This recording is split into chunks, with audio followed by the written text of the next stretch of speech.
A student of class 11, Arpita, is visibly worried, closely monitoring the developments regarding allegations of sexual harassment leveled against teachers.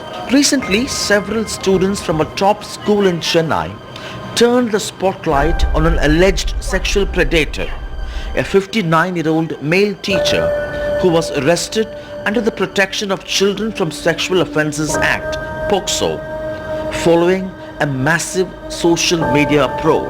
Harassment is something that is so it happens a lot, and it's now to know that it's come to even schools, it's really scary.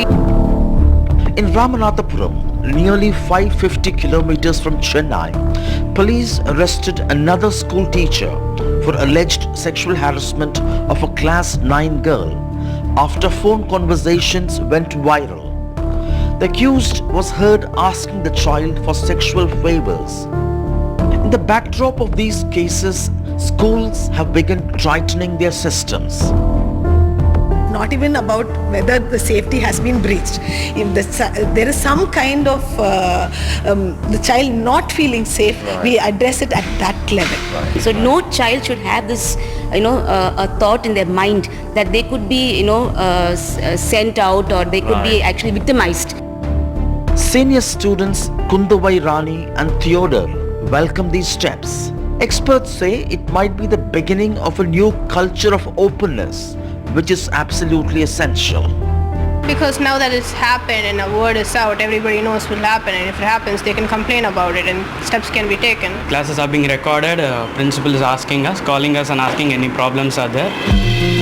On June 21st, Tamil Nadu government's School Education Department released guidelines for all schools on student safety, along with a protocol for online classes.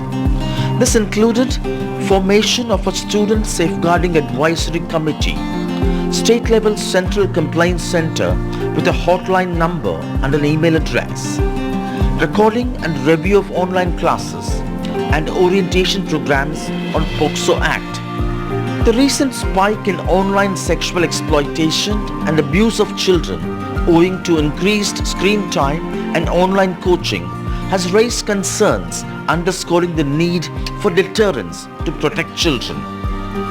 Central level पे भी इसी तरह की एक guideline बनाई जाए पूरे राष्ट्रीय स्तर पे, देश स्तर पे, और अलग अलग राज्य भी इसी तरह की गाइडलाइन बनाए जिससे कि बच्चों का ऑनलाइन सेक्सुअल अब्यूज या इस तरह की कोई घटना फिर से ना दोहराई जा सके, ये हम लोग मांग करते हैं। Kailash Satyarthi Children's Foundation's Justice for Every Child campaign aims to provide legal and mental health support to victims across the country whose childhood has been robbed by sexual predators.